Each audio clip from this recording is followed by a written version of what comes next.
The key elements of a great resume. Start with two prerequisites. The first one is to recognize that a resume is a marketing document. It should not just be a chronology of your work experience and job responsibilities. That went out in the 1960s or 70s at some time.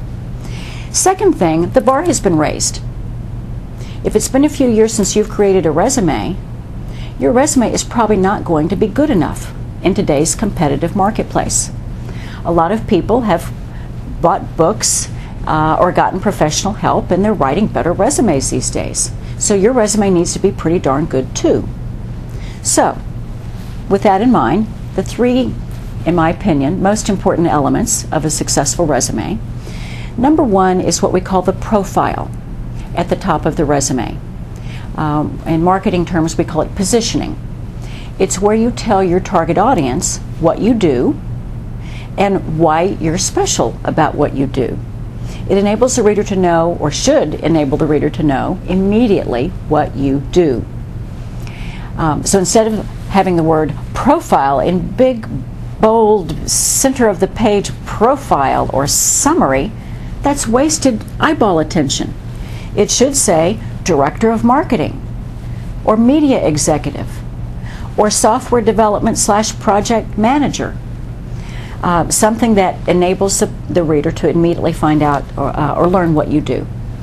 Second element, big mistake people make is to list their job responsibilities. Responsible for overseeing this, oversee quality, ensure that things get done on time. It's boring. Instead, we want to see accomplishments. You led a project, and they need to be very specific. Specific projects, specific initiatives, specific improvements. You played a key role. I want to hear about the results. I don't really want to hear about how you did it. You save that for the interview. But I want to hear what you did. Led an initiative that did thus and such, that improved customer service substantially. So accomplishments is the second point. And then lastly, formatting or aesthetics are very important.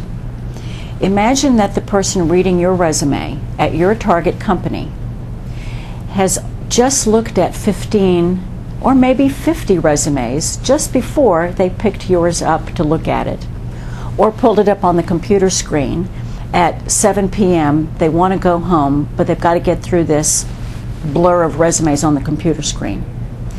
If the formatting is off, if your information is in non-standard locations where they can't find your employer names and your job titles, if they have to work too hard to find what they need to learn, or if the formatting is just hurting their eyes because there's too much bolding or shouting, or it's a typeface that's not easily readable, you've lost the game. You've just been tossed in the no pile because they couldn't read your resume, or it hurt their eyes too much to do so. So those are the three most important elements of a successful resume.